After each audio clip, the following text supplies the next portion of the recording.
It's I have 1:02. We'll begin the Planning Committee meeting of Akron City Council. We have 3 items that are up for a public hearing this afternoon. To let you know the procedures, what will happen is we will conduct a public hearing here this afternoon, as well as this evening at 7 o'clock. Those that are here for the public hearings are welcome back this evening. This afternoon, we will conduct this public hearing. You'll be sworn in by a representative of our law department. We'll have the public hearing. We'll open up for questions from the committee as well as all the city council. This evening, we'll basically repeat that procedure. However, the only difference is that after it's over, the committee will then make a recommendation to all of city council in reference to the conditional use requests that's before us. At this time, though, what I'd like to do is ask that you please stand and be sworn in by a representative of our law department. Mr. Brian. Oh, no, go ahead. Please stand. Loney. Okay. If you would, please raise your right hand.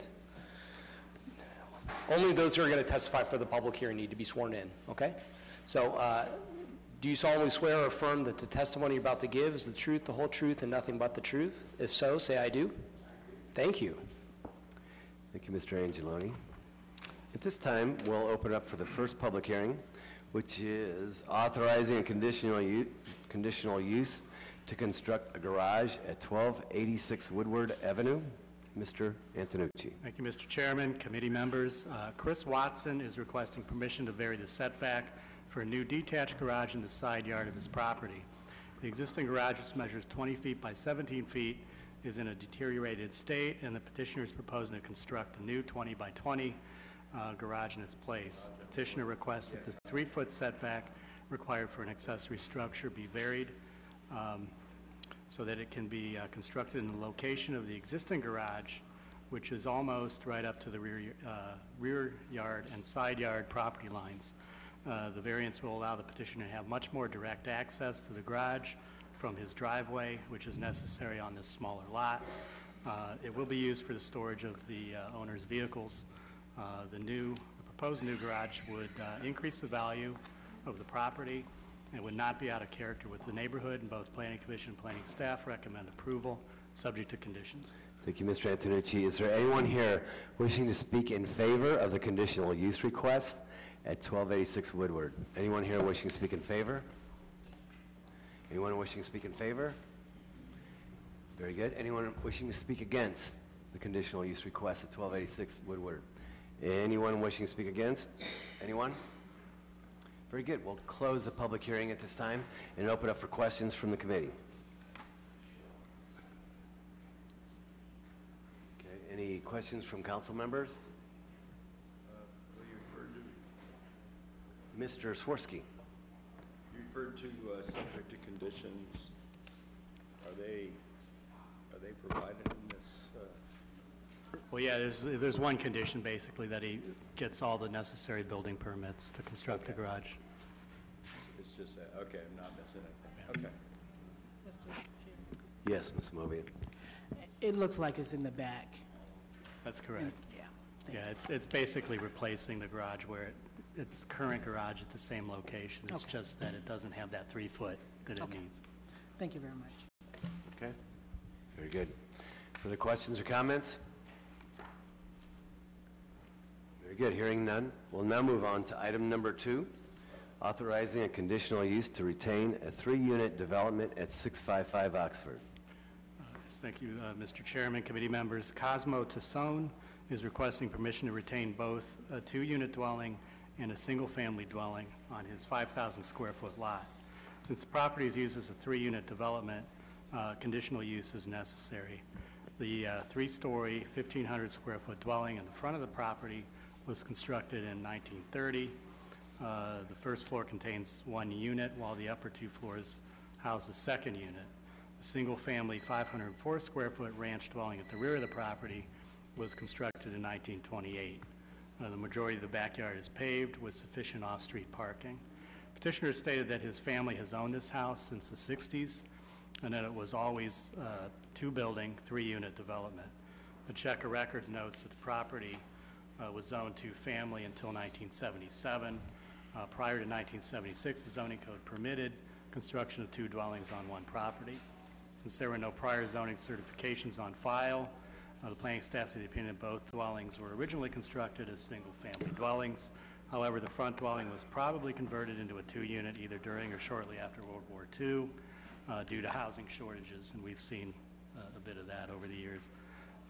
The property has been well maintained, and it has been inspected by Akron Housing Division and has reported that the property does meet environmental health and housing code requirements. Other multifamily dwellings also exist within the neighborhood. The zoning staff has not received any complaints.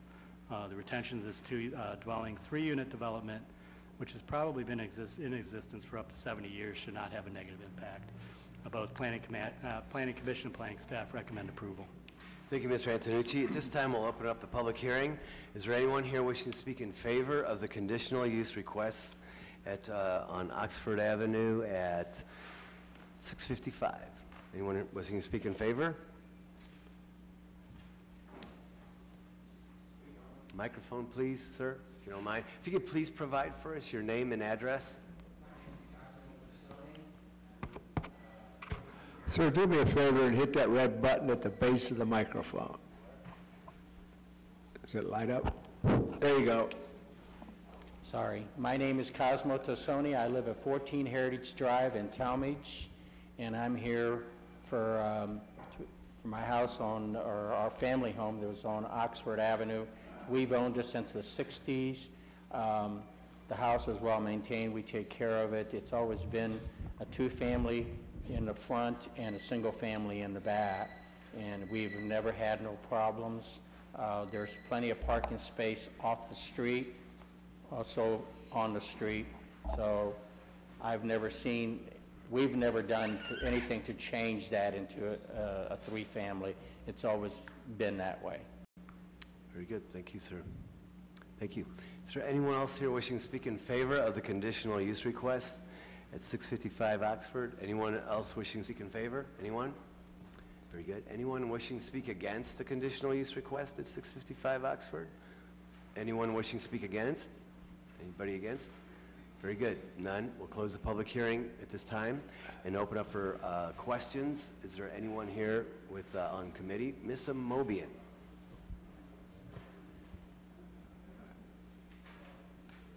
No, we've had similar situations to come down. Can you turn on your mic, please? There you go. Oh, I'm sorry, I thought it was That's all right.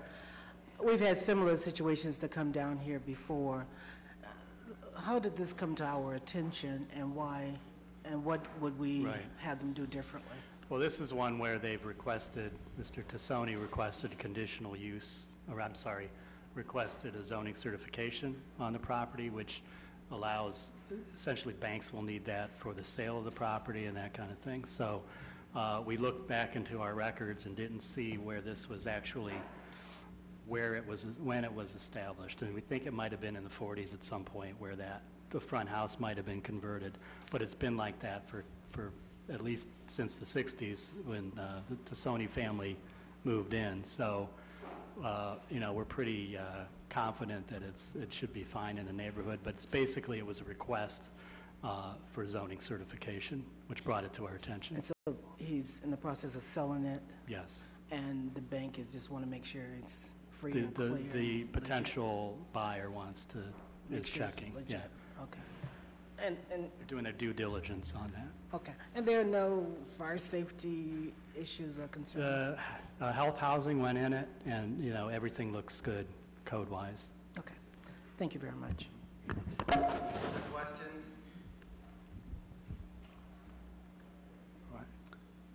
Any council representatives have questions? Very good. Hearing none, we'll now move on to item number 3, and you're welcome to come back this evening at 7 o'clock. Thank you. Thank you, sir. Thanks. 3 is the ordinance authorizing conditional use to retain a used tire store at 1428 Copley Road. Thank you. Abdul Cater Holdings LLC is requesting permission to retain a used tire store at this location. Since used tire sales are a commercial use, or U4 use, and the majority of this property is zoned retail, U3, conditional use is necessary. The property currently contains a 1,700 square foot concrete block and vinyl sided building centered in the eastern portion of the 12,902 square foot lot. The building was constructed in '91 as a 4-bay self-serve car wash, which was conditionally approved. Currently, the property is being used as the home of West Side Tires. Petitioner was issued an order to comply for the illegal use of tire sales by the zoning staff on May 22nd, 2018. The Board of Zoning Appeals denied their appeal of the order to comply on June 27th, 2018. However, petitioner has continued to operate the illegal tire sales business. Objectives of the Land Use and Development Guide Plan include promoting good design standards for buildings, signage, and parking areas, and phasing out incompatible uses from viable retail business districts.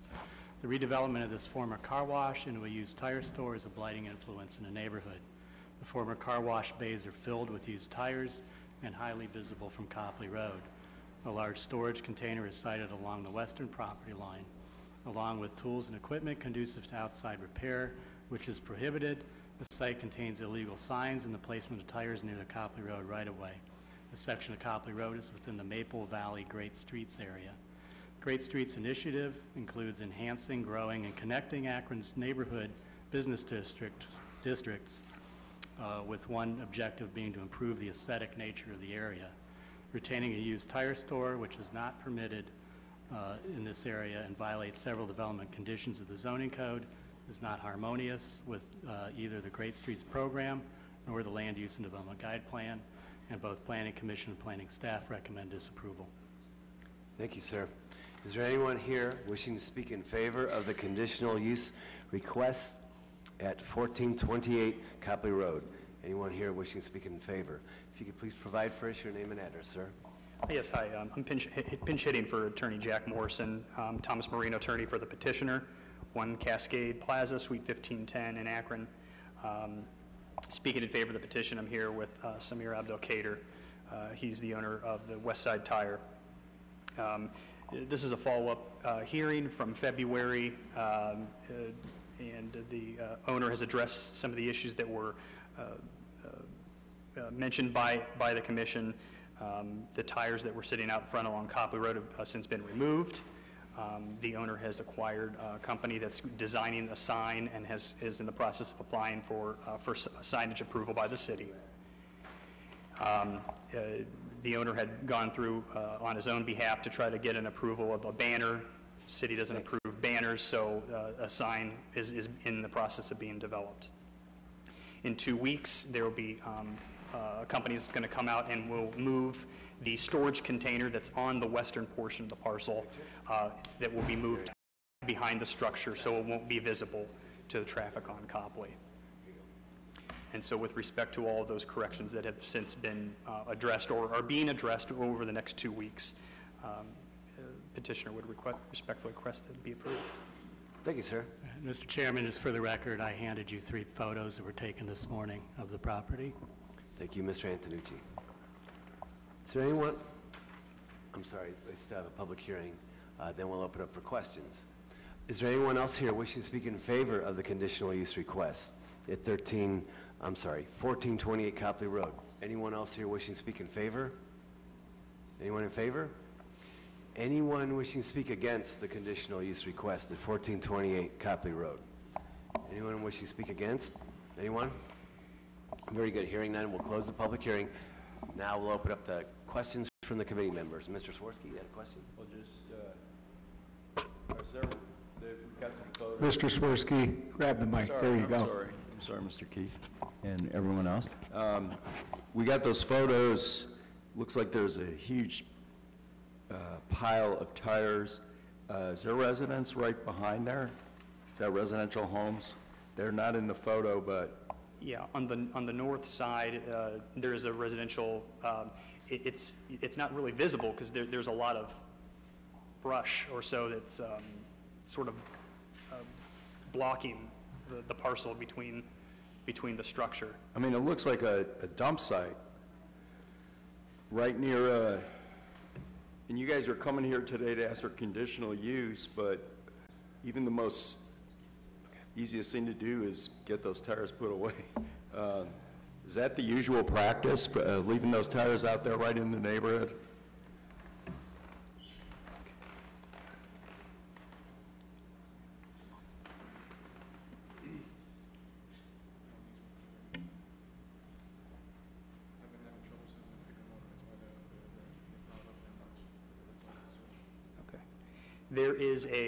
There's a company that is a licensed company that has to come out every 2 weeks and pick up the tires.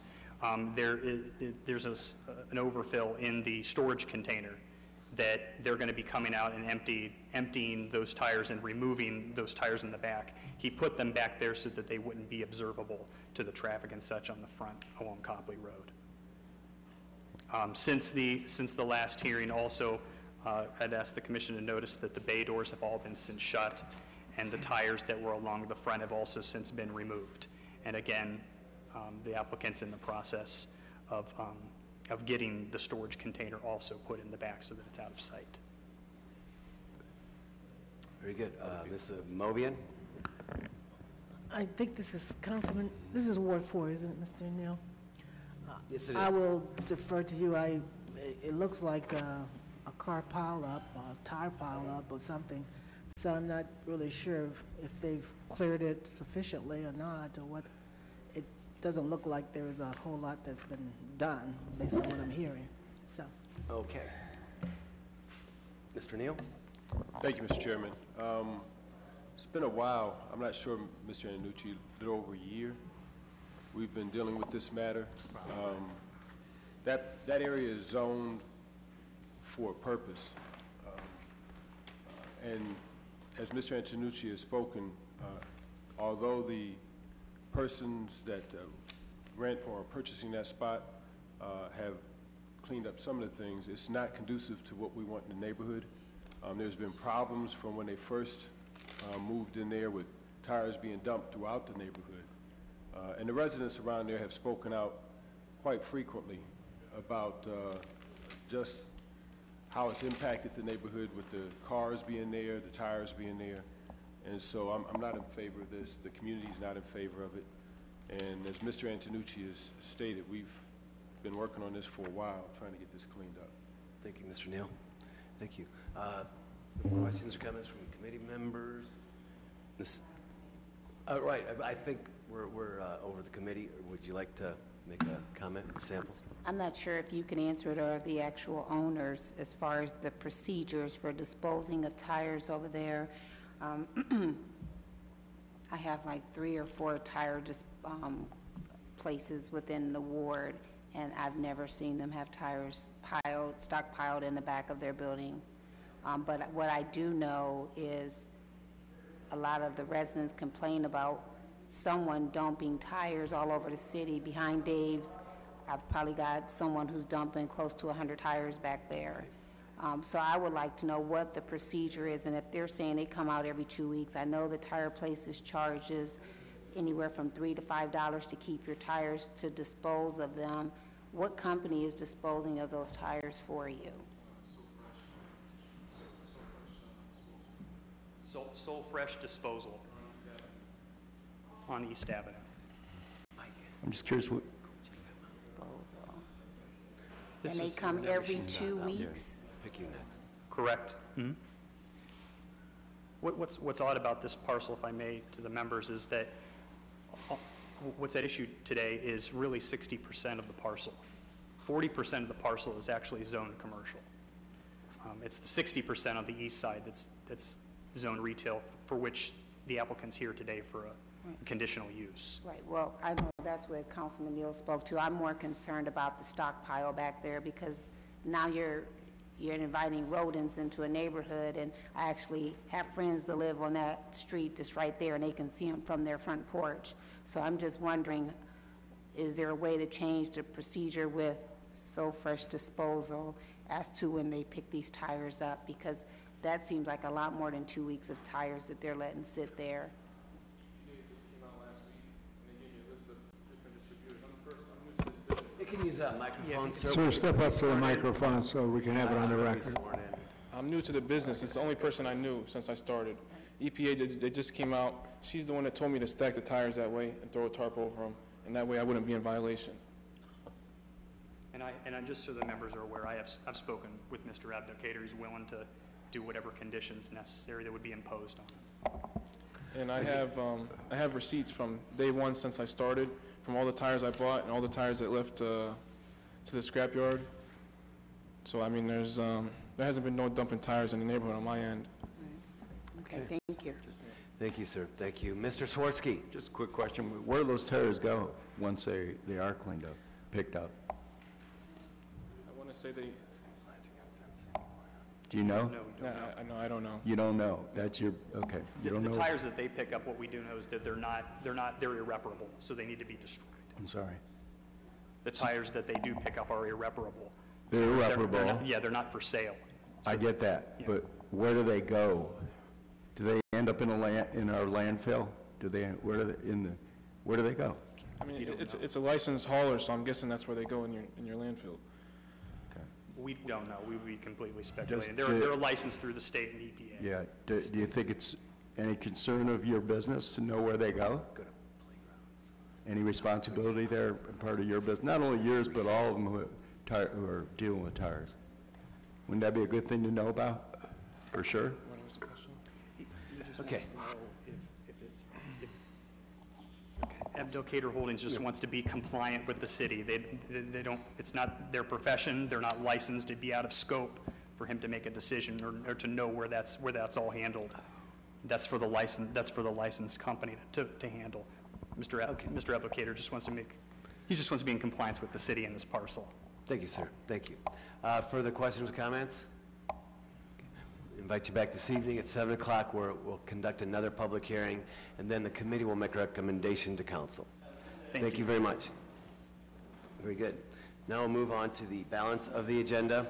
Item number 4, this is the approving the sale of city-owned property located at 526 South Main Street. This is also commonly referred to as the Bounce Building at Canal Place. Last week we had discussion reference to this particular item, offered to the staff there. Mr. Weintraub had offered to open up the building to council for inspection and discussion. I do know that there's a number of questions that were asked, and Adele had sent those out from Economic Development, the responses to all those questions last week. This is basically, it's a new model, I think, for cities that have been placing business incubators, if you think about it, into the hands of the private sector, in the hands of entrepreneurs and business people. Those of us in government, I think we think a little differently.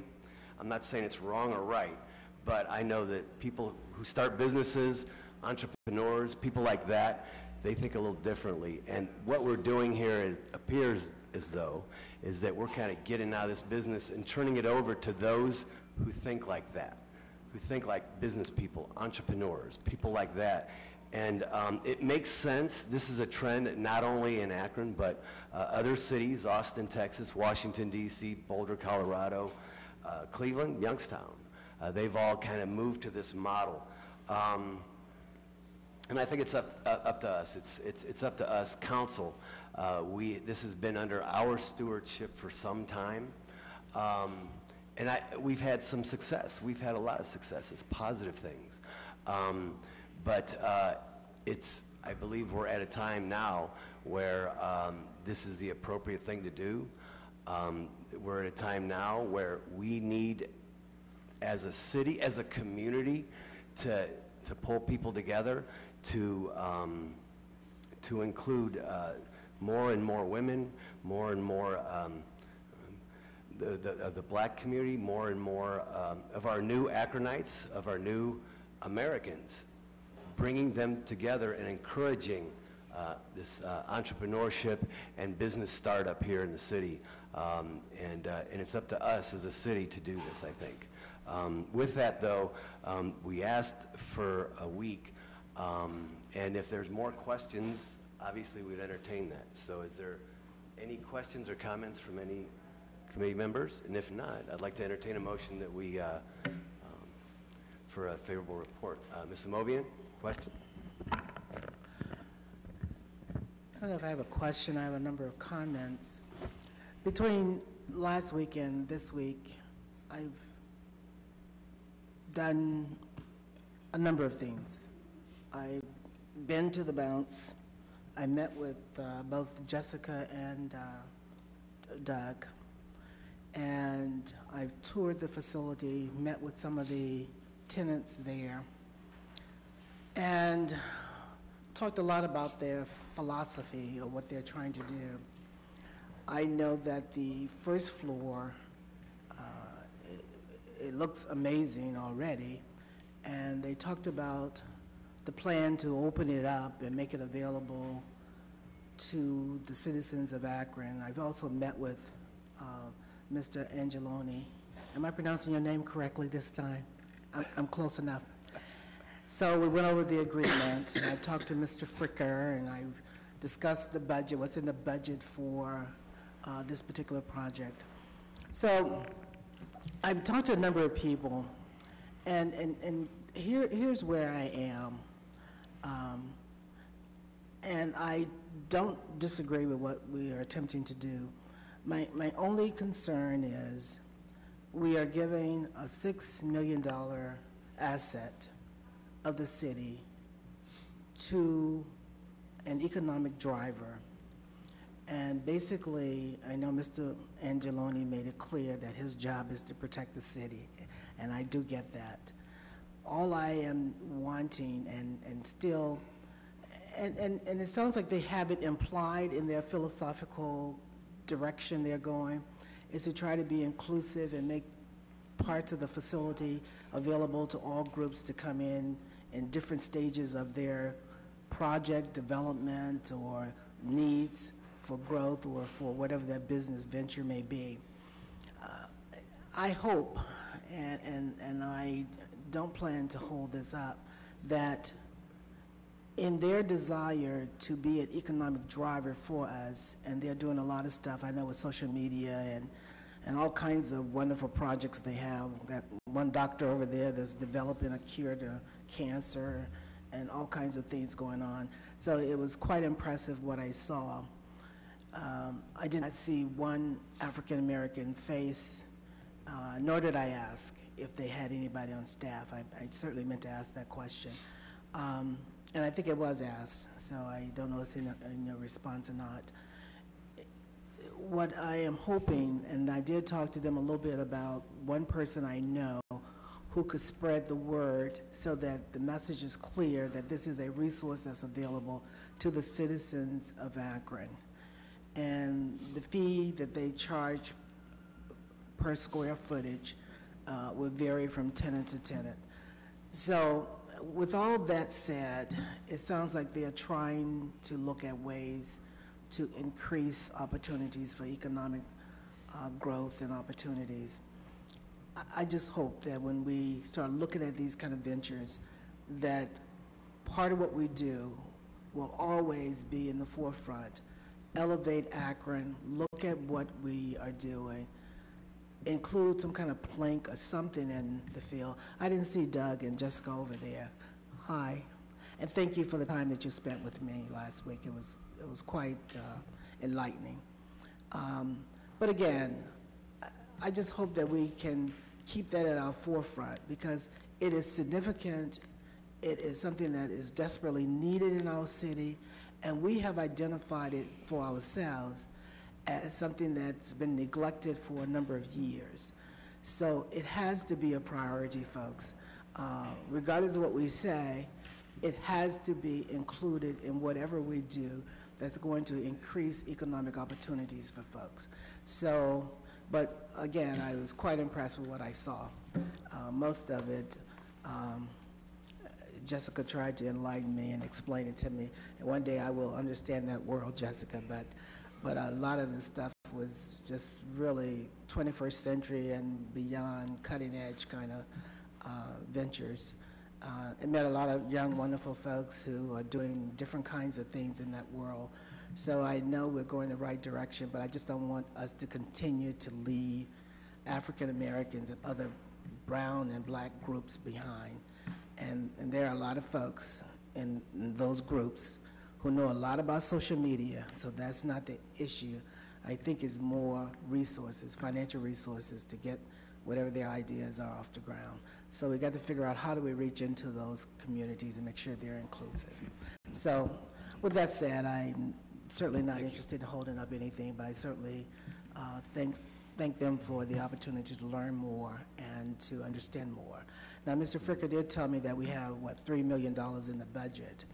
And I'm also told that that is part of the frontier dollars or whatever. So he wasn't in a position to explain all of that, but he said that's the kind of money that was set aside in the budget for that. So anyway, Thank you. I think most of my questions were answered. Thank you for that. Very good, thank you. Is there any further questions or comments? Ms. Sims? Oh, I'm sorry, I apologize. Go ahead. We'll respect the rules. I apologize again if I'm asking a question that has been addressed. Have we thought of, well, here's my first question. Looking at some of the things that the city has done in the past, I'm thinking of the Bio Innovation Center, I'm thinking of University Park Alliance, some significant projects or initiatives that the city had that didn't meet the final goal and objective. If something was to happen with Bounce, who would that asset, what would happen to that asset? Would it return to the city, or who would own that? That's a good question, thank you. The way it's designed, the agreement, is that for the first 10 years here, 10% comes off every year, if I understand this correctly, in terms of the value, what have you. You can explain those terms perhaps a little better than I, but, Yeah, no, but for 10 years, that would revert back to the city if, for example, if the funding from the state or something would happen, it would revert back to the city of Akron. When you say revert back, is that a paper transaction, or is it actual a cash transaction where every 10% of the value of the building will be coming to the city every year? Go ahead, Mr. Angeloni. Sure. So the way the transaction is set up, what will happen is they'll execute a promissory note, and we'll secure that with a mortgage against the property. We will be subordinating that mortgage for purposes of a loan that they need to obtain, but we will be in second position. At that point, what will happen is every year for 10 years, the anniversary of the year, 10% will be deducted from the note. So that's more paper, if you will. There's nothing that's changing hands at that point. At the end of the 10 years, assuming that all of the terms are met, then all of the outstanding balance of the note will be forgiven, and we'll release our mortgage. And then the building will be theirs, fully unencumbered. If something were to happen, say, in year 5, funding's not available, whatever it is, they stop ceasing activities that they need to engage in under the terms of the agreement. At that point, we have 2 remedies available to the city. One is we could pursue the remaining balance due on the note, which if it's halfway through the term would be about $3 million. The other remedy is we would take the property back physically. It would be a paper transaction in terms of the recording with the county, but at that point we would be titled owners and entitled to take the property back physically. We could do both of those things. Typically, in all likelihood, if operations were to cease, there probably would not be a monetary avenue for the city to pursue, or if it was, it wouldn't be worth it. They probably would likely not have assets to pursue to pay that $3 million. So obviously retaining the right to take the property back is also very important to the city. So Thank you. Well, I mean, I know there's different ways to work deals, and I'm just, in light of city's financial position, looking at where it's projected us to be at deficit spending year 2022, I'd like to see it succeed, but I'd like to see where, as they win, the city could win. and it may not work for this deal, but for future deals.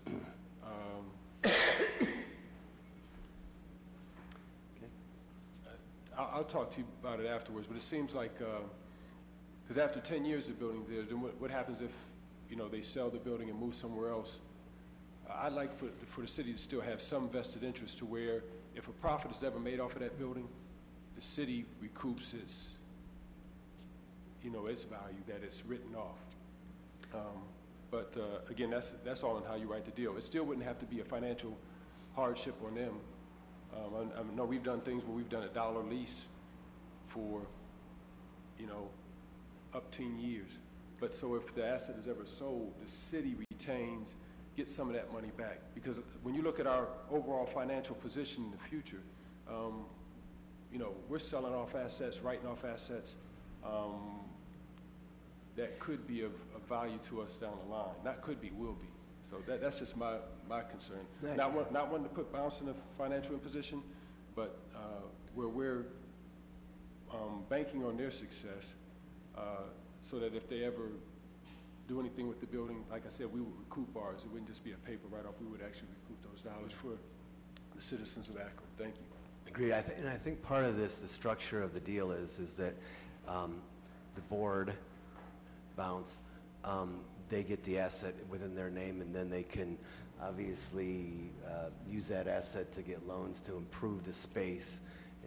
And that's, I think that's the logic behind it. And like I said, the 10-year thing is also something that we've discussed. Further questions or comments? Oh, yes, Ms. Sims, sorry. Thank you, Mr. Chairman.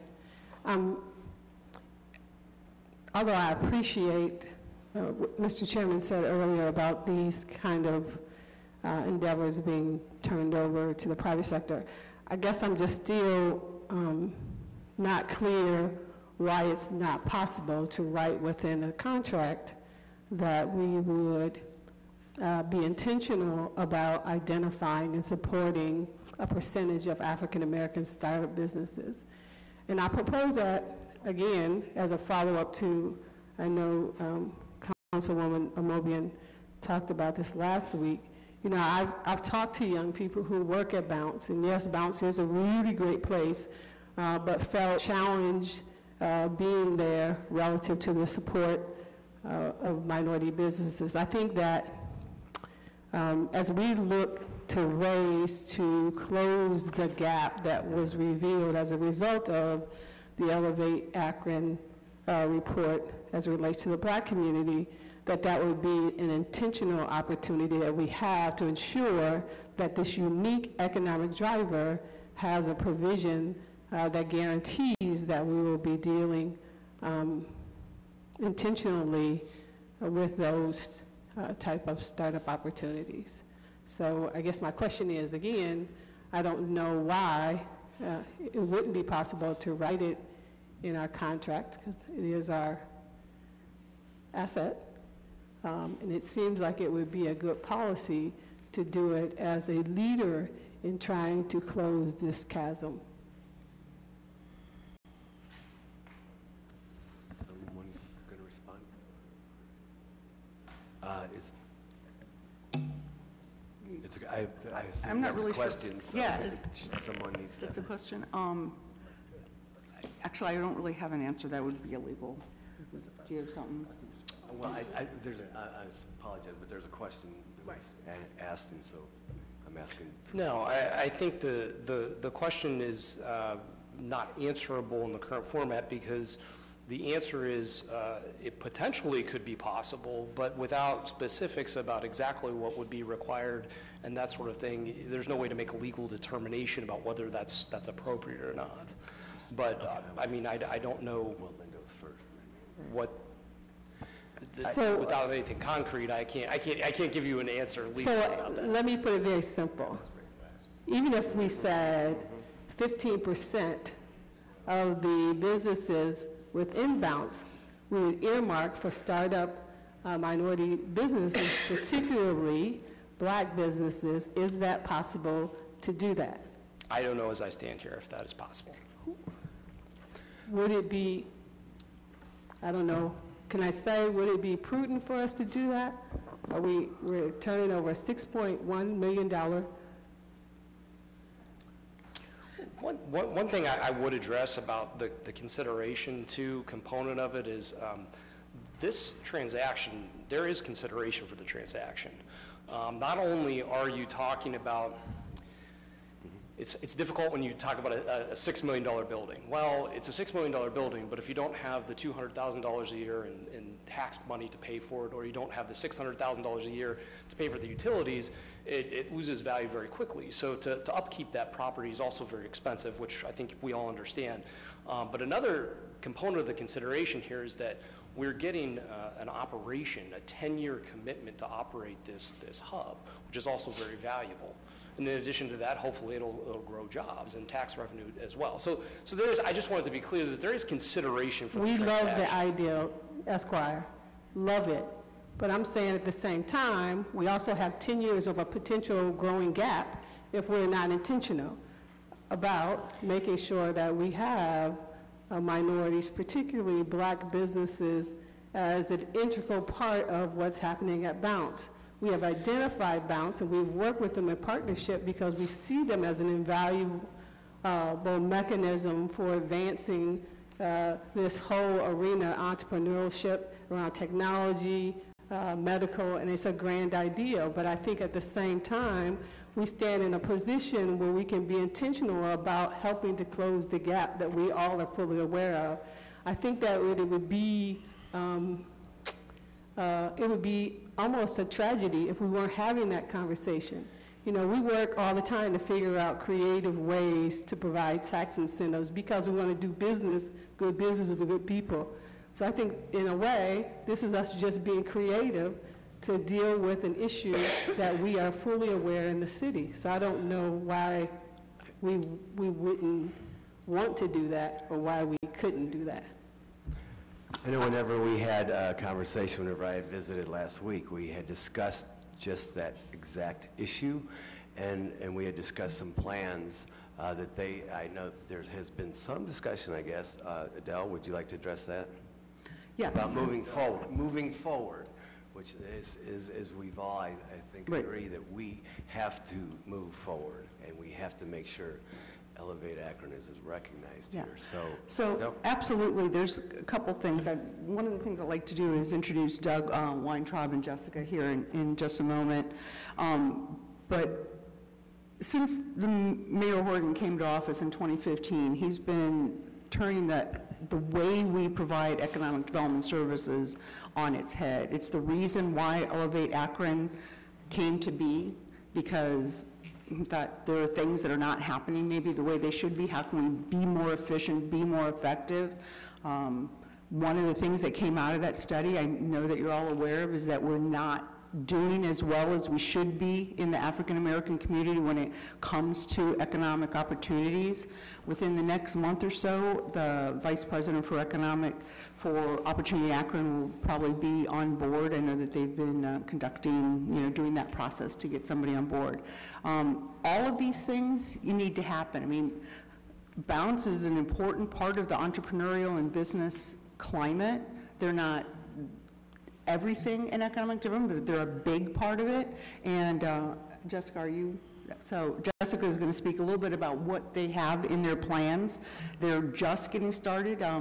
Hopefully, probably if you had an opportunity to go out there, you know that they've been, up to their eyebrows in cleaning out offices and actually getting construction done. They've been on board for not quite I think Doug's been here exactly 1 year, and they're getting some of these things ready. Okay. So for those of you that I don't know, my name is Jessica Sublett. I'm the Chief Operating Officer at Bounce Innovation Hub. This is an extremely important project for Bounce and for our board, and to make sure that we include all members of our community is at the utmost importance. For those that might not be aware, we are primarily funded through a technology grant out of the state of Ohio, the Ohio Third Frontier, and that predominantly has made us work with technology companies. So those are advanced materials, biomedical, software, and the deal flow, for those types of companies has been limited in our minority communities. historically, our building was only a technology incubator, so we could only work with those types of companies. So our first floor allows us to actually open up our programming and reach into the community so that we can serve members of the community that don't necessarily have technology businesses, that have lifestyle businesses, that are making, beautiful products with their hands. So that's important. It's so important to our board that right now, we have a metric for 2019. So in 2018, we ended the year with 29% of our businesses being either minority or women-owned. Our goal for 2019 is to grow that by 10%. So that is set by our board. It's extremely important that we have an outreach into the African-American community, and we are continuing to do that with our metrics. So for the deal, I think it's challenging to put into a document a certain number of square footage. Us work really closely and work with the board on setting, program metrics and things that are outside of the deal that I think can be a lot more collaborative. Thank you. Yes. Thank you. Yes. Thank you, Mr. Chairman. Go ahead. Yeah, no, you have the floor. Thank you. I just don't want us as a city to miss the opportunity. And so sometimes we interchangeably use the terms minority, but it doesn't mean black. And so I know the numbers for blacks are just not very well. And so that's why we're asking on the front end, so we'll have to try and chase this thing around the proverbial mountain trying to get it in. So I'd rather not do the reconnaissance work if we can get it on the front end. I appreciate that we're intentional about the minority community, including women and others. But what I'm most concerned, because we have an opportunity to be a front runner on addressing this issue that was revealed, we appreciate the report, but I can say that's something we always felt for quite some time. But if there's some way that we can do this on the front end, that would just, it would be good. And, my understanding about the first floor, and of course I went long before this recent week, and is that it does become a commonplace for lots of stuff to happen. That's great, and it should. But I think being intentional about black businesses as a priority, if we could look at doing some of that, I think that it would speak to us, our seriousness as a city, too. Thank you. Thank you. And obviously, the Elevate Akron report has come to the forefront. And I just think us as a community, we need to do better. We have to do better. This has been with the city for 35 years or 40 years or so. And there was one comment that was made that, it hasn't been successful. It has been successful in terms of, growing companies. They've been moving out of there. So we've had some success with regards to that original mission. However, though, with regards to the Elevate Akron report and where we've missed, now as a community, we've got to come together and work on that collectively. And Ms. Amobian, I think, is first. Then Did you? Go ahead. I'm sorry. Okay. Here's what, and certainly there's nothing that Councilwoman Sims has said that I don't agree with. When I met with our attorney and Mr. Angeloni, since I understand the law department represents both the administration and the legislative body, you made it clear that your role was strictly to protect the city. Because when I talked about inserting a plank, your position, as I recall, and I could be wrong, was that would be someone else in the economic development area that I would need to discuss that with. Because I wanted to kind of throw out a percentage or something as well. The percentage then would be, what do you pull from a hat? Because we are talking about an asset that belongs to the city, the citizens of Akron that we are transferring, regardless of how much it would be valued at with or without utilities or with or without the assistance of the grant that we get from the state. Now, and the reason I don't want to push too hard on this, because when I spoke with you last week, Jessica, I think you made it clear that the efforts are to try to reach out. Now, and I realize that if it's not written somewhere and we don't have a way of monitoring it, a lot of times things just don't get done. You know, we have good intentions, good hearts, and good minds and all of that. But if we don't write something down, then there's no aspirational goal that we have to work toward. Now,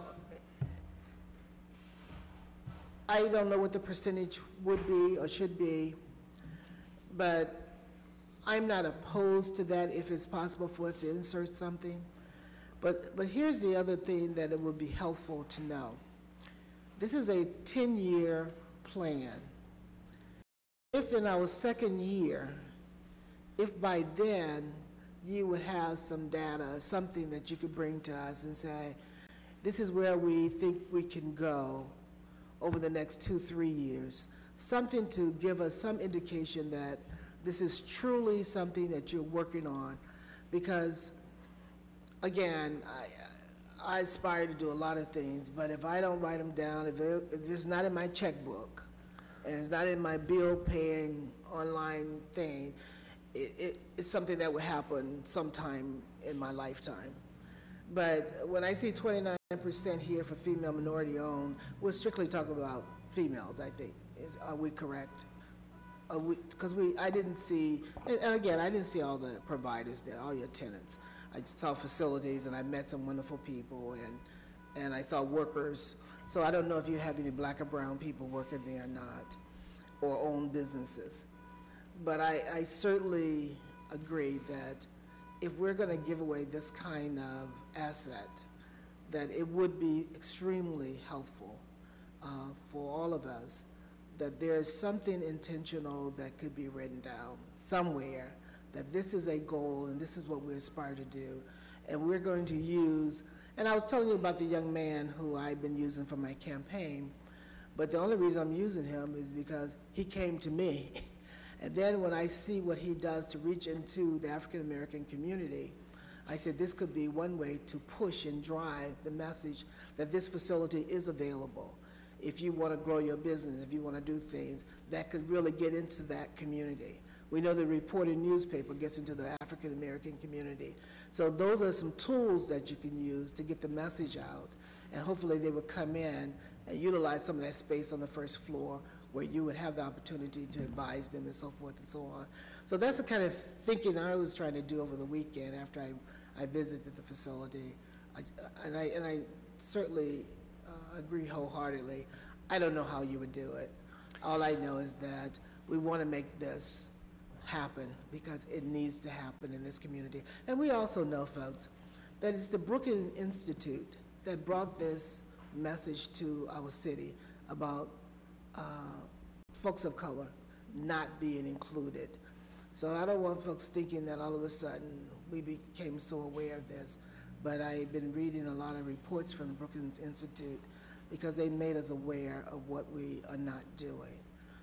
So if there's a way for us to do something more, if not year 1, year 2, I know you become instant owners once they do a quick sale, but the terms don't necessarily end until the 10th year or so. We still have an opportunity to work with you and ask you to do certain things, I would hope.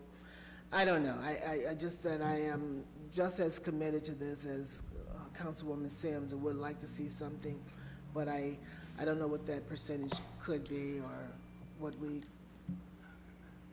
And you certainly can respond, Mr. Chair. Is that okay for her to respond? Yeah. So one of the things I'd like to just remind us, Adele? Sorry, is that the city does have strong influence on what Bounce does and what Bounce's goals will be through the board, through board appointments. You know, we will place people on that board that match what we want to see for the city of Akron, and that's probably our strongest influence is through those board appointments. Those board appointments then hire and approve the plans for Bounce's operations and for its strategic goals, and I think I would be concerned that, arbitrary numbers written in a contract, they could change over the future, and that it may in some way restrict us, and yet every year as board appointments are made and those board makes, reports, back. I feel as though we need a commitment from you. We need a commitment that you will form, the board will form a committee that will consist of input from Mayor Horgan, President Somerville, people from the pastoral community, entrepreneurs from the black community who own businesses, and that we need to have that commitment, that this group will be formed and a strategy will be developed. Can we, well, Mr. I apologize. Some people haven't Don't ever spoke- sit next to him, you'll never get called. Okay. I apologize, but Mr. Swirsky hasn't been called upon. You referred to something that was reassuring, which is that there is a metric of increasing participation by minorities from 30% to, not that it's everything that people are Increasing doing. that by 10%. When you say a metric, first, explain what that means. Is that an organizational goal? Yes, so we have a dashboard that we measure our metrics with, and one of those that the board set for us, for last year, it was that we were at 29%, and the metric for this year would be to grow that by 10%. Okay, let me ask this. Is that part of your job evaluation, then, that you need to meet these goals? Yes, yeah, if Doug and I do not hit Okay, our so it goal sounds like metrics- at least there's something in writing about a commitment, that it's part of your job evaluation, that there's a pretty serious effort that already exists that maybe could be improved, but it does sound like there is something underway in the right direction. Is that Yes. in a pretty serious way? Yeah. Okay, thank you. Samples? Try to recognize people who haven't Thank you, spoken Mr. Chair. just yet. Just a quick question. When you talk about targeting to bring people into the facility, explain to me how you do your targeting as to trying to, bring those small businesses in. It seems like there's no issue bringing women in. And what kind of plan do you have as to reach minorities in that? Sure, so we have not enacted that plan yet because the first floor is not open. So our floors on 2 through 9 are reserved for that technology business incubator. So we do our outreach into the technology entrepreneurial community to fill that, to meet our state grant requirements.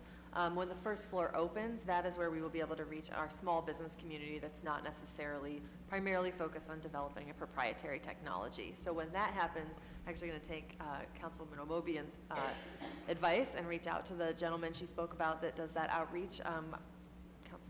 Chairman Fusco told us about reaching into the pastoral community. So we actually are going to be looking out to our partners in the community to help us outreach so that we can make sure that everyone in the community is aware of us and that we have workshops and programming and training that is available for everyone. Yeah, I think that's a great idea. Thank you. Thank you. Neil and then Sims. Thank you, Mr. Chairman. I appreciate this discussion, but there's a few challenges that we have, and unfortunately, you're caught in a vortex that this council, along with the administration, has been trying to address for some time. Attorney Angelini, excuse me for butchering it, mentioned it, and that is we don't have a definition for what racial equity is. We do not have a racial equity policy. So my first question is, do you have any form of equity policy, period, within bounds? We do not yet, but it is actually on our board agenda this coming meeting so that we can handle it in our strategic planning. So you have the same challenge that we have. We cannot address an issue if we don't have a structure in which to address it. And this is where we can walk together. But I think, as I said, you've been caught in a discussion that the city's been trying to have, because we get equity mixed up with equality and mixed up with diversity, and they're totally separate.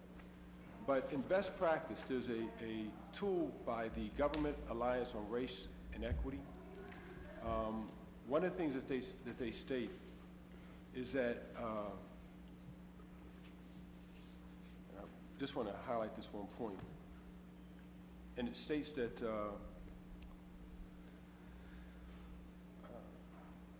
the use of an equity tool has to be in place before you start.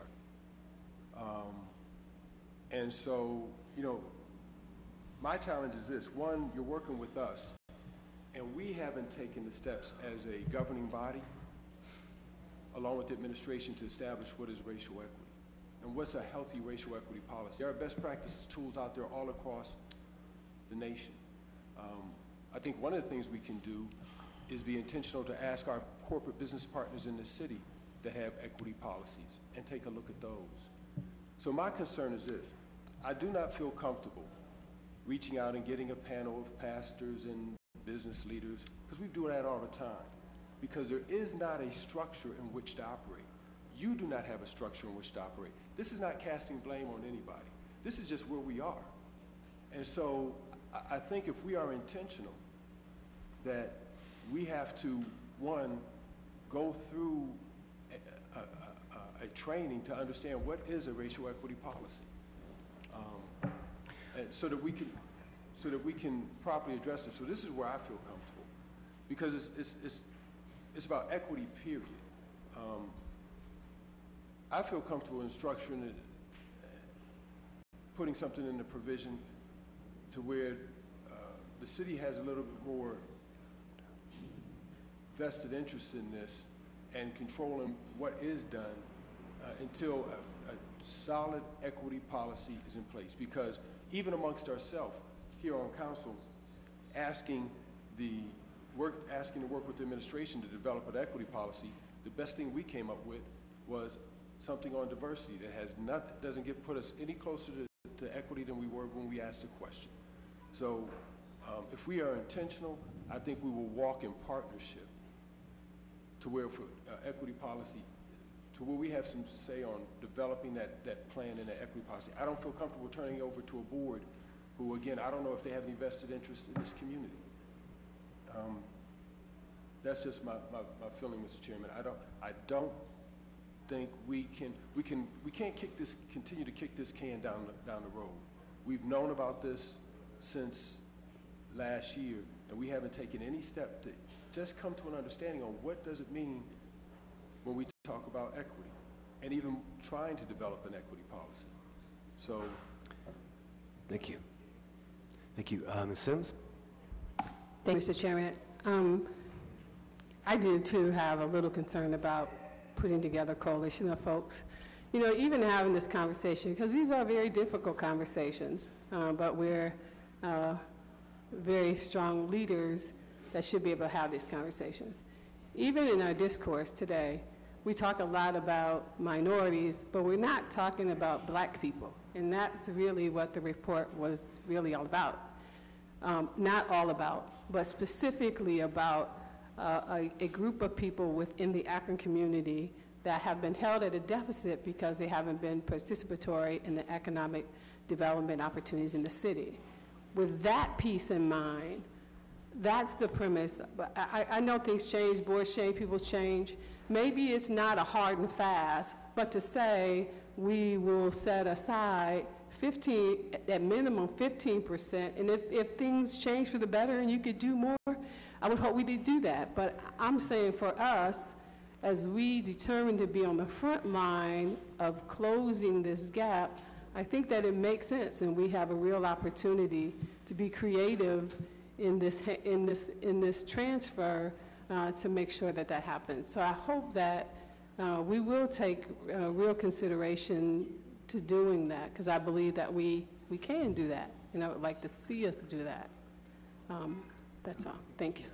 Thank you. Further questions or comments? So anyone at this point? Well, that's my question. I know that in terms of the transfer for the building, that time is of the essence in terms of them needing to get the monies. Obviously, it said the financing, to put the financing mechanism in place.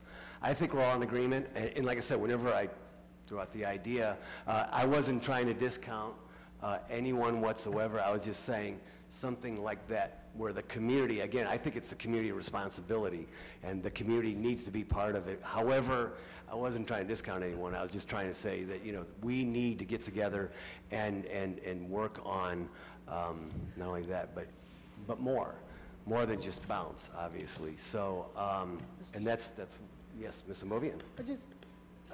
I have a thought, and I know people do this kind of thing all the time. If we were to approve this today, can we do a reopener a year from today? And the reopener will talk specifically about the things that we have been discussing. So how could that be inserted? I don't know, Mr. Angeloni, how could that be inserted in the agreement, a reopener, within a year? I know that there are some terms identified for the default of the agreement, but I'm wondering, could there be a place where we have a reopener just to come up with some final numbers, percentages, or something about the concerns that we were expressing? Well, again, just speaking very generally about this, typically your process would be some sort of amendment. So it is always possible, and there's a provision in the agreement to amend by written consent of the parties. So that is in the agreement. But again, I mean, I can't sit here and opine on that unless I had specifics Yeah, I know. and things like that. You made it clear that what your job was. Right, to it's me just that in a it wa- vacuum. You Right. can't really comment on it, but. So if we were to move this so that the new owners could get on with the financing, with the provision that we have a reopener or amendment, that we will review this again in a year to see if we, at that point, can come up with some more accurate or closer hard fast percentages or something. We can talk about how that language should be structured, but come up with something that will put you in a position. You've already talked about your metrics or something. You're saying no. I think the biggest issue that we have is, obviously, we're putting loans on the buildings to finish the project.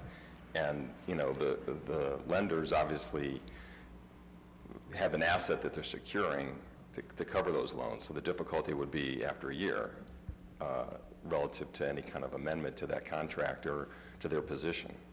So the difficulty would be, you know, as we start to build out the project. So I think that's the hard part. I mean, our intention, obviously, as Jessica said, was to be, you know, forward in our thinking and intentional with the first floor project. The difficulty is setting predetermined numbers after the fact, even though our boards, you know, pushed us to make sure that we have those numbers accomplished.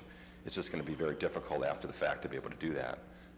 Back to our lenders to finish this first floor in a matter of 6 weeks. Just keep in mind now, if you don't have votes tonight, you couldn't move forward anyway. Right. Because you need, what, 9, how many you need, 9 votes to get it passed as an emergency or something? But anyway, Mr. Fusco has a... Yes, thank you, Ms. Miller. An amendment that would simply state this, that would state that annually, you come before council and provide us with a written report of exactly what it is that we're looking for in terms of, you know, obviously the numbers of everything that you're doing, basically, in terms of, and I know in the past we've seen reports, but this would require perhaps even, we could even go this far, just a public hearing or something like that. But you know, you would provide council with an annual report on progress in terms of board appointments, in terms of you know, the recruitment efforts, in terms of the black community, in terms of you know, all the issues, all the things that we've been talking about here. We would get an annual report, and that would be a requirement. Ms. Sims. Mr. Chairman, I appreciate that, and I think we all that should happen anyway. But what I don't have I don't understand, I don't know when the window started that you all were negotiating this to make the transfer. Maybe if we'd have known a little earlier, I think my position would still be the same. I'd rather see us vote down a minimum of 15% set aside for black startup businesses than I would an amendment that says, come and report back to me. All I can redeem really is the hour that I have now.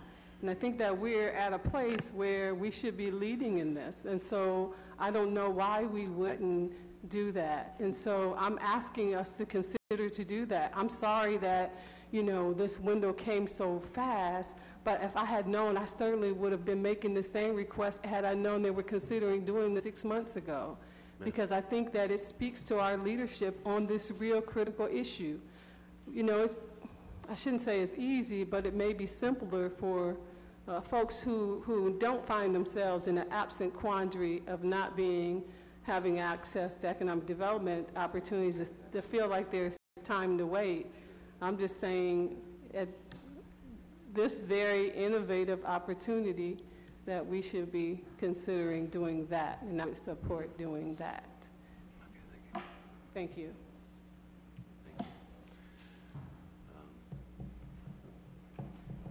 Very good. At this point, Ms. Nisht has would like to say something?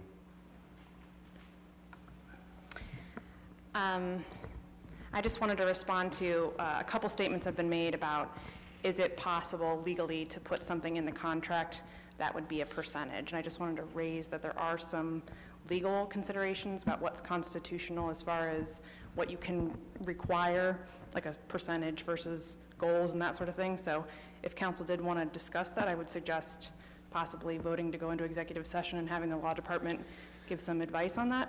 Okay. Given the fact that this is a real estate transaction, we have that authority? So there's obviously some concerns and some considerations, and I would, again, suggest having a conversation with the law department, a privileged conversation about... But we're permitted to legally, as pursuant to the rules, we're permitted to this.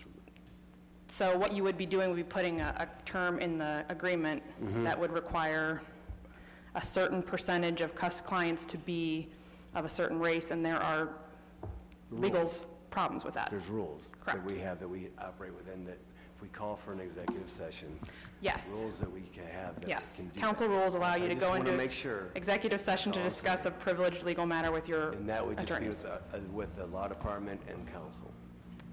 Correct. Okay.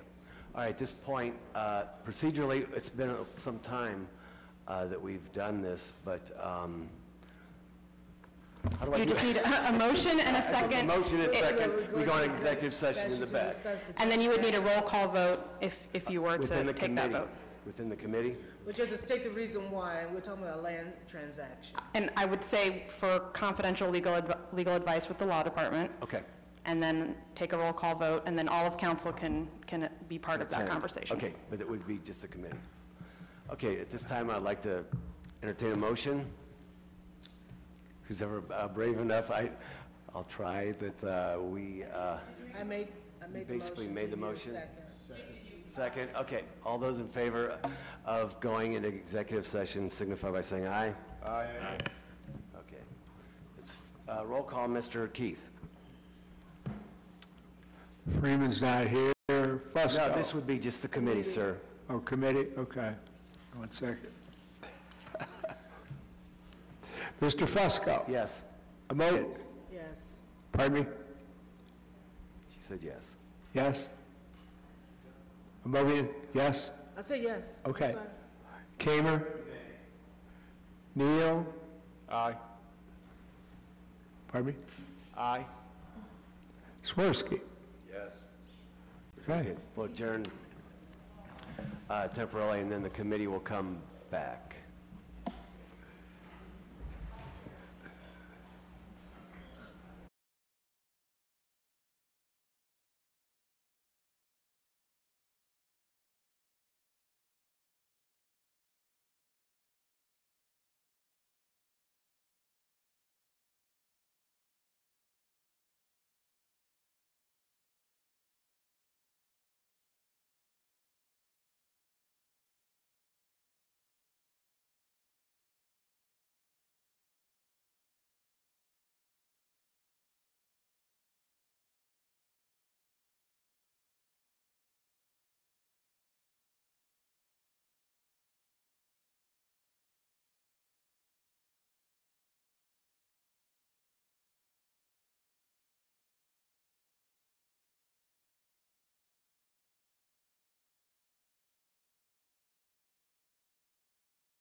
Okay.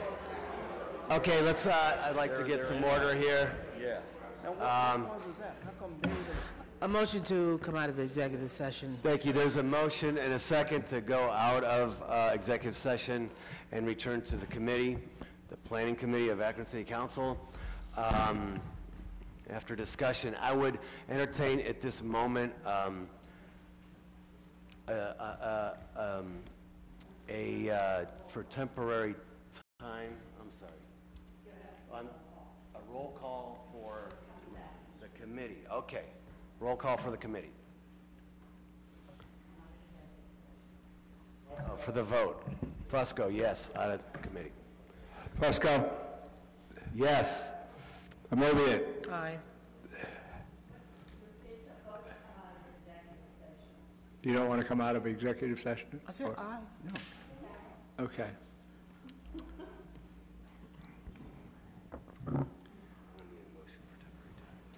Kamer.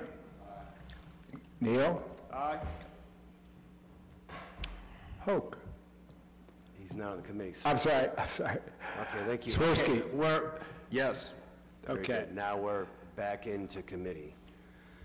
And I'm going to also now entertain a motion that we, on item number 4, I believe it is, want to make sure. Item number 4 on our regular list of legislation, reference the bounce, that we, a motion for temporary time. Second. And there's a motion and a second, Mr. Clerk. All those in favor of temporary time signify by saying aye. Aye. The ayes have it. Very good. I believe that's it for the Are committee. there any no's? I just, for the record. Okay, let's have a roll call. We should do that. Let's go ahead and have a roll call. Fusco. Yes. Amobian. Aye. Kamer. Neal. Aye. Swirsky. Aye. Okay, thank you. Thank you. Okay, very good. I don't think we have any new legislation at this time, so I'll entertain a motion that we adjourn. Motion to adjourn. Thank you.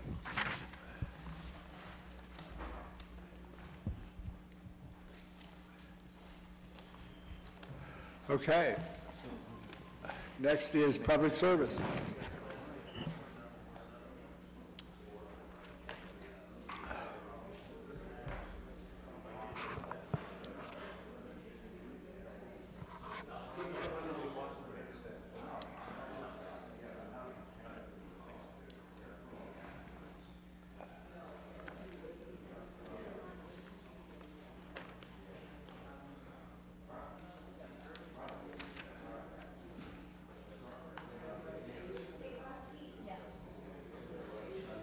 Oh, God.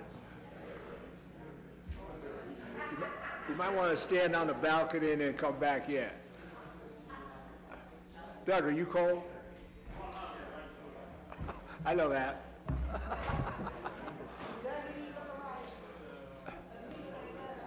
You both have the same pad. I see it. She's got a reporter's pad. I don't know what that means. She's writing stories. I thought the stories were coming somewhere.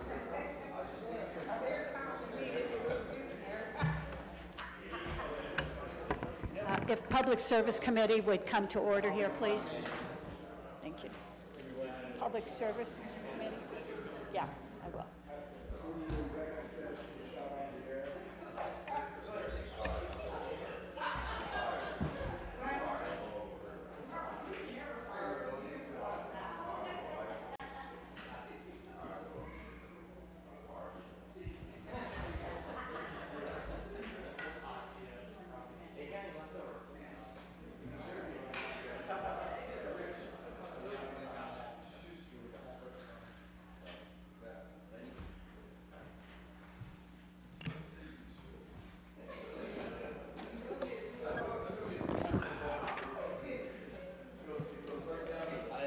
Okay, I'm calling the Public Service Committee meeting to order. All members are present. I would like a motion on our minutes from the previous meeting. I have a motion. Is there a second? Okay, a motion and a second. All in favor signify by saying aye. Aye. Any opposed? Hearing and seeing none. We have 2 items on the new agenda. The first one is an ordinance authorizing Director of Public Service to enter into contracts using Community University Education Purchasing Association bids. Sourcewell, formerly NPJA bids, Omnia Public Partners public sector bids, or State of Ohio bids, or after publicly advertising for bids for the purchase and/or lease of various vehicles and equipment and declaring an emergency. Heaven only knows what that is all about. Mr. Luddle. Thank you, Madam Chairman, members of the committee. This is our annual equipment replacement program.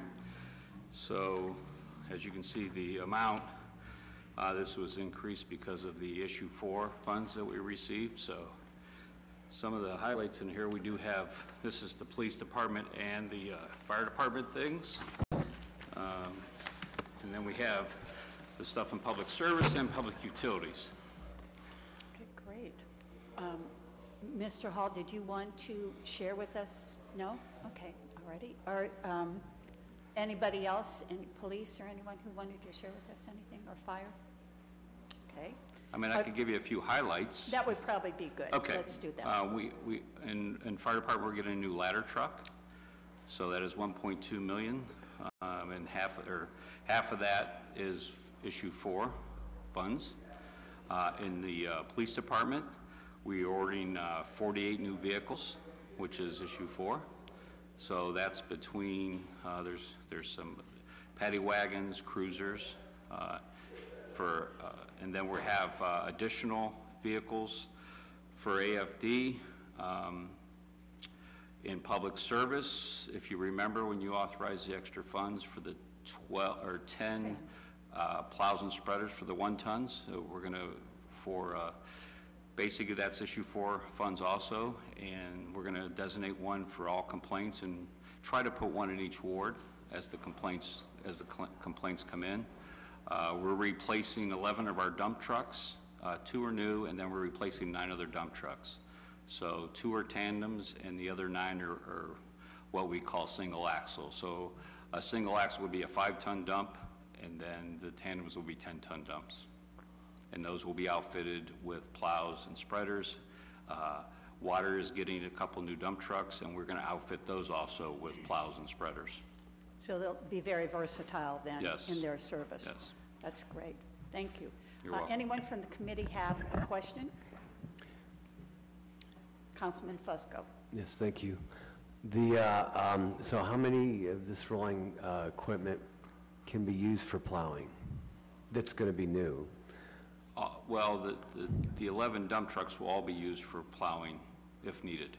Oh, okay, so there's nothing else that we're acquiring? No, we're taking what well? we're doing with our 1 tons, which typically we use for, debris removal. We use them in the summertime for ditching. We use those for pothole patching. Those will be outfitted with the plows and spreaders also. Perfect. Thank you.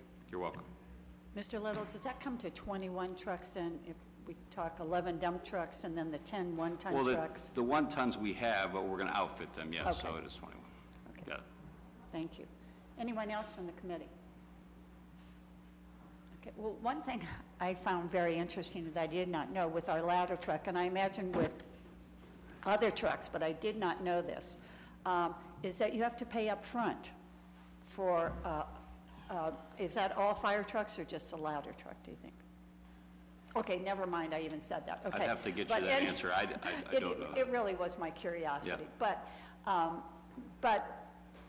And those are so terribly expensive, and they build them from the chassis on up. Yes. It isn't like you go to a fire truck Right. lot Yes. and you pick out the one you want. No, they have to be. And so, I mean, a large portion of our money, which is probably why our fleet looks the way it is because in the past, had it not been for issue 4, to save that kind of money to be able to put the down on a truck would have taken us a number of years, obviously, because we were so lame in doing it.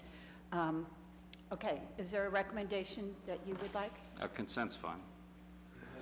I have a motion for consent. Do I have a second? I have a motion and a second. All in favor signify by saying aye. Aye. Any opposed? Hearing and seeing none, this will be placed on the consent agenda. And we have another item to come before us, number 2, ordinance authorizing Director of Public Service or his designee to enter into a contract to make payment to the City of Fairlawn for concrete and asphalt pavement restoration completed by the City of Fairlawn and declare an emergency. Mr. Ludlow? Thank you, Madam Chairman, members of the committee. The water mains in the City of Fairlawn are owned by the City of Fairlawn, and we do sell them water. Okay, so our agreement with Fairlawn is that we do the repairs on the water mains to a certain point.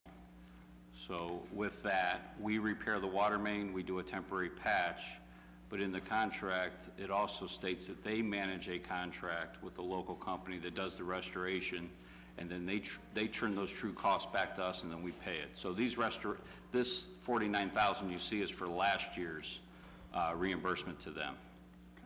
Pretty cut and dry then. Yes. Okay, thank you. Any questions from the committee? Any questions from members of council? Hearing and seeing none, what is your pleasure? Consent be fine. Do I have a motion for consent? Okay, do I have a second? And I have a second. I have a motion, a second for consent. All in favor signify by saying aye.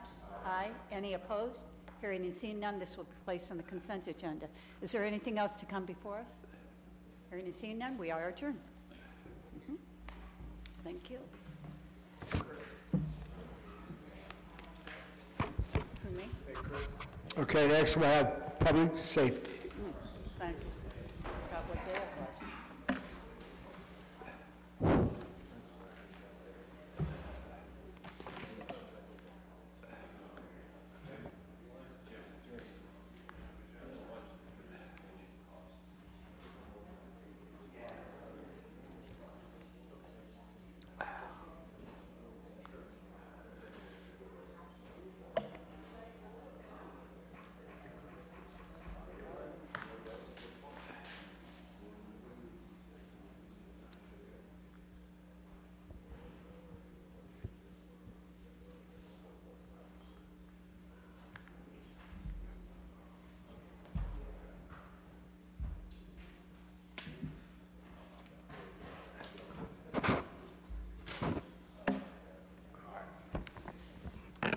Knock this out.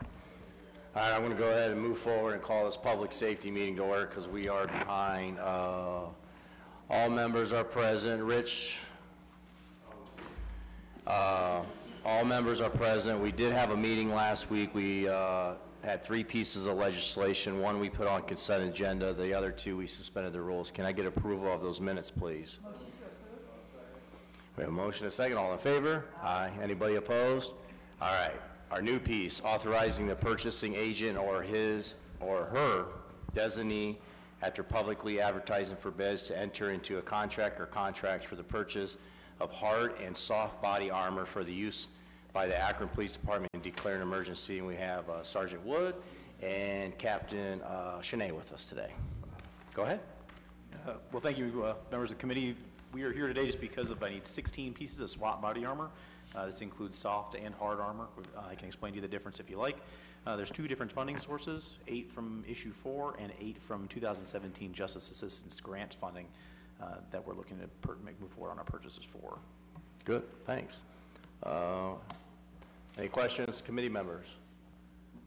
Okay. Oh, yep, go ahead, Councilwoman. Keith? I think I know what the difference would be, but I'm not sure. Could you just do something real quick to tell me what the differences are on the soft and the hard? Okay, so a soft plate would be something that is flexible, more like a fabric material that our common patrolmen wear. It usually stops up to like a .357 round. A hard plate armor would stop up to .762, or commonly used in an AK-47 or a military style round. There have been those recovered in the city in the past few years for sure. I don't know how many this year. I think we have 1 that I know of. So the danger is there and present in the city, and protecting our officers for all those threats is important. Good.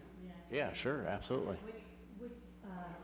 So you're ordering 16, 8 of each? Councilwoman Keith, can you turn your mic on, please? Oh, I'm so sorry. Thank you.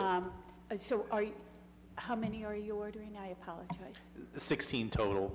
And 8 are coming from issue 4 money? 8 from issue 4, and it's 8 sets, so you'll have a front, a back, and 2 sides in order to give you cover. So it's 8 sets of armor. Would SWAT be using the hard ones, or those for certain incidences? That would be strictly for our SWAT team on those particular purchases. Thanks, Councilwoman. Any other questions, comments? council members and chambers know. Just to let you know, fire department sometimes brings hands-on props, man. So, in the future. I'd be glad to bring toys and do show and tell if you'd like. All right, thanks. All right. No questions or comments. What's your pleasure? Suspension of the rules so I can get this thing out and purchased as soon as possible. All right. Committee? I'd like a motion for suspension of rules. We have a motion. Second. And a second. All in favor? Aye. Anybody opposed? All right, we'll suspend the rules. Thank you two for coming down, and have a good day, and we're adjourned. Thanks.